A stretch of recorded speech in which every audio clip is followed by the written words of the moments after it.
kan. Tapi kalau saya pribadi, ini kalau versinya MQ ini kira-kira ya, ini peta ideologi parpol di Indonesia 2021, nah setelah begitu, Kodari. Ya. Saya mempunyai dua cara untuk menjelaskannya. Pertama mungkin dalam konteks yang lebih akademik, yang kedua dalam konteks yang lebih politis. Walaupun sebetulnya memang ini terpaksa dibuat dua karena memang agak kesulitan untuk membuat gambar yang betul-betul sempurna ya untuk menyederhanakan konstelasi politik di Indonesia. Jadi kalau saya sih lebih kepada apa ya, yang kanan itu santri, kemudian yang kiri itu non santri atau nasionalis. Lalu di bawah itu ada Islam tradisional yang entah mengapa itu kok kelihatannya irisannya kuat dengan kelas bawah dan pedesaan, yaitu petani, pedagang kecil ya, dan organisasinya adalah Nahdlatul Ulama. Lalu kemudian partainya P3 dan PKB. Kemudian yang di atasnya adalah Islam modernis. Ya.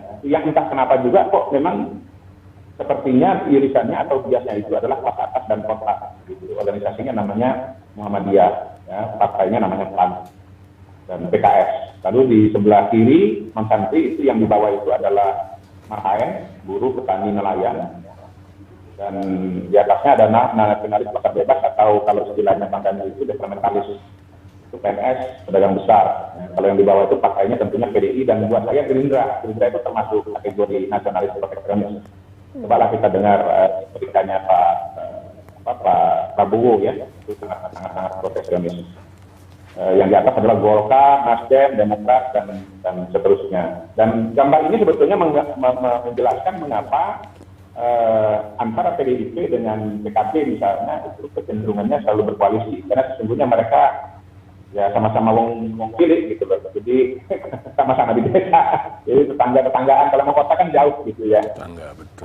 Di sisi yang lain memang mereka juga bisa bergabung, bisa berkoalisi dengan mudah karena ini nih. Nah, saya lebih pakai ini sebetulnya dalam menjelaskan politik Indonesia pada hari ini. Jadi saya bagi 4 spektrum. Ada spektrum besarnya yaitu santri dan non santri. Ya. Jadi ya saya lebih cenderung memakai ini karena ini sebetulnya lebih mudah dipahami dalam konteks politik Indonesia kontemporer, di mana spektrum yang kanan itu yang paling ujung itu kanan luar itu Islam modernis, orientasinya adalah ideologi pemurnian agama. Jadi wajar kalau Islam modernis itu konservatif atau keras karena memang kan mereka orientasinya pemurnian agama, begitu. Ya, kayak kalau Kristen mungkin Protestan ya, keras itu, secara ideologi itu keras, yang nggak dianggap yang apa tidak berkaitan dengan ketuhanan atau ketawitan itu ditolak. Nah kemudian yang kanan kanan dalamnya saya coba percepat ya, itu Islam tradisional, ada ulama, kirinya Islam dengan tradisi lokal. Nah karena dia menerima tradisi lokal, otomatis dia moderat. Ya. Karena dia campur-campur alias gado-gado. Istilah saya itu nggak ada gado-gado yang ekstrim. Kalau ekstrim namanya bukan gado-gado lagi. Gitu. Yang namanya gado-gado itu ya ada kangkung, ada kacang, apalagi coba ada kol, kan begitu ya, ada toge. Kalau cuma toge doang namanya nggak mungkin jadi gado-gado. Ya, nah, di sebelah kiri itu nasionalis kapitalis yang saya jelaskan tadi, sebelahnya lagi adalah nasionalis proteksionis. Jadi PKB, ya, P3, NU sebagai partai yang Islamnya itu moderat, ya bergabung dengan tradisi lokal itu ya tentunya ketemu dengan abangan, mereka tidak anti atau tidak resisten.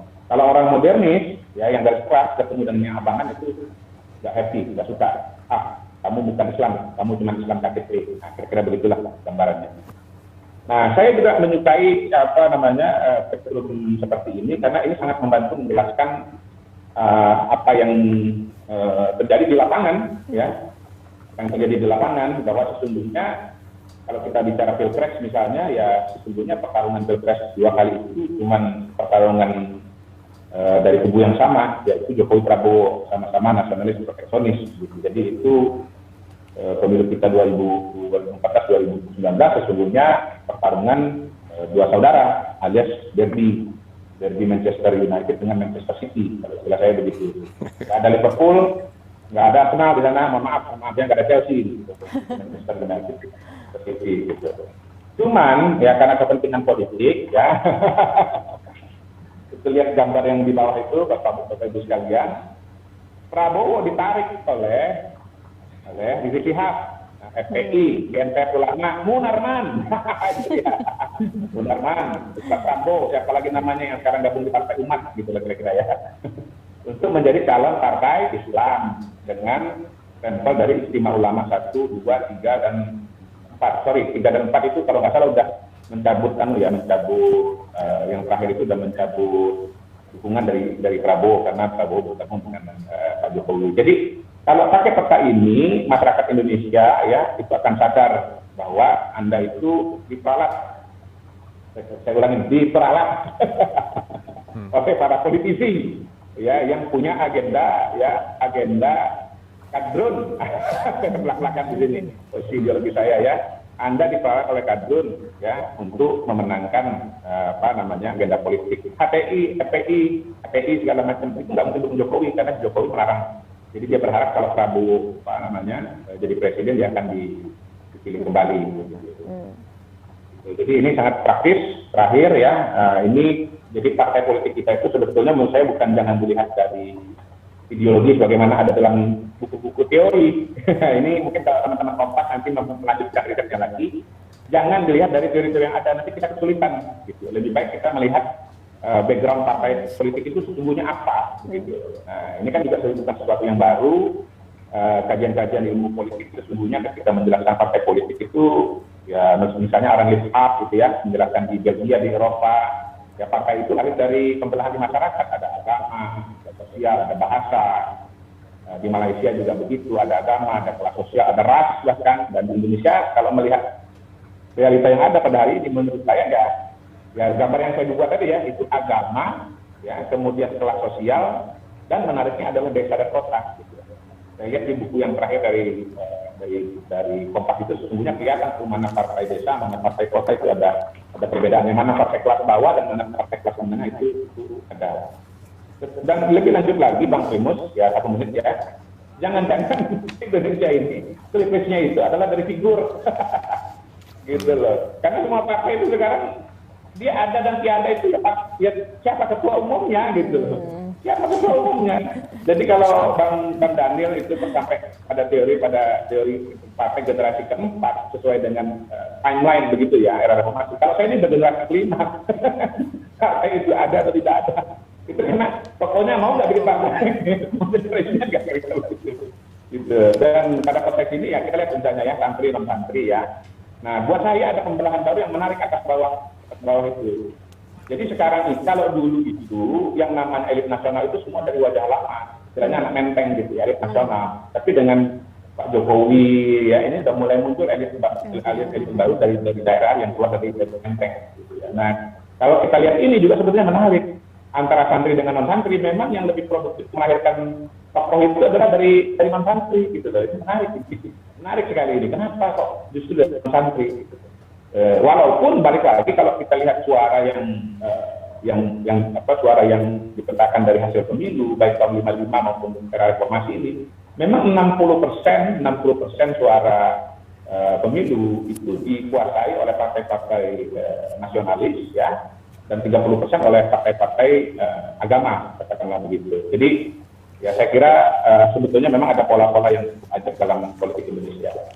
Nah terakhir ya penutup karena judulnya adalah Jalan Sunyi, Cendik Sirawan dan Dedang Hidayah, dan sunyi itu dikaitkan dengan pertama kekuasaan, yang kedua soal media begitu ya. Yeah. Saya kira tadi fair sekali dari Bang Feby Hadis ya bahwa sebetulnya posisi atau jalan yang ditempuh oleh Pak Daniel ini sebetulnya dalam konteks baru gitu ya.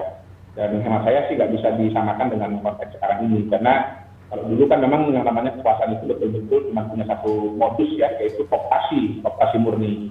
Kalau sekarang menurut saya kekuasaan lebih ya nggak tunggal, tidak hegemonik, gitu, dan kita bisa dialog. Saya kira melihat ini saya jadi ingat antara Pak Daniel ya, Bang Askleten misalnya begitu satu sisi, tapi di sisi yang lain ya karena ini NTT ya, ada Pak Melisle yang dekat sekali dengan PDI Perjuangan, dekat dengan Bu Mega, katakanlah begitu ya.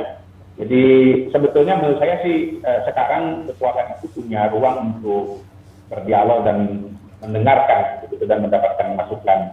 Saya misalnya waktu kemarin mau pilkada 2020 ya, saya katakan ya oke pilkadanya jalan tetapi harus diubah protokolnya karena semua yang Anda siapkan itu disiapkan pada bulan April 2018 2020 ya, dengan asumsi bahwa pada Desember itu semua sudah turun, COVID-nya udah habis. Tapi kenyataannya enggak, malah naik, karena itu protokolnya harus diubah.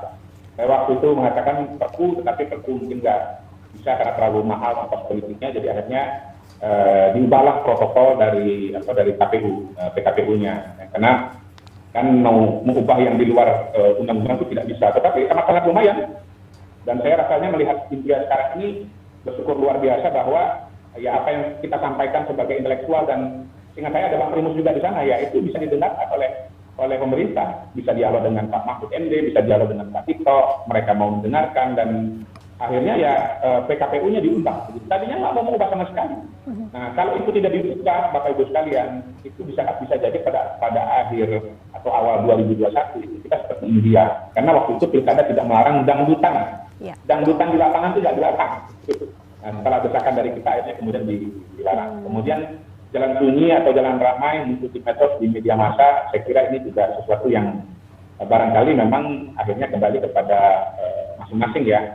Jadi hemat saya sebetulnya seperti partai politik begitu ya, yang namanya cendekiawan itu juga ada tipologinya gitu ya. Ada yang memang tipologinya gitu ya, panggilannya itu memang intelektual murni, tetapi juga ada yang intelektual dan kekuasaan gitu, dan ada yang intelektual dan usaha juga begitu. Belakangan gitu ya, saya orang yang percaya ilmu pengetahuan seluas-luasnya, dan menurut saya konsep ilmu pengetahuan itu tidak hanya sains. Jadi sains adalah ilmu pengetahuan yang diperoleh dengan metode tertentu. Tapi ada juga pengetahuan yang diperoleh tidak dengan cara seperti itu. Gitu. Misalnya saya mendengarkan terus terang Feng Shui misalnya. Gitu. Jadi Feng Shui bilang Pak Kodari ini punya bintang intelektual, tetapi juga punya bintang usaha begitu. Dan entah itu penjelasan ataukah itu legitimasi bagaimana ya ada benarnya juga. Jadi saya belakangan banyak baca buku motivasi, baca buku bisnis, dan kemudian saya memang masuk ke dunia usaha begitu. Jadi barangkali Bang Daniel memang bintangnya murni bintang intelektual, sehingga beliau ya memang jalurnya murni di jalur intelektual. Tetapi kalau ada intelektual di jalur bisnis, jalur usaha, dan di jalur kekuasaan juga jangan disalahkan. Karena seperti partai politik, cendekiawan juga punya tipologinya. Demikian, terima kasih. Terima kasih, Mas. Assalamualaikum warahmatullahi wabarakatuh.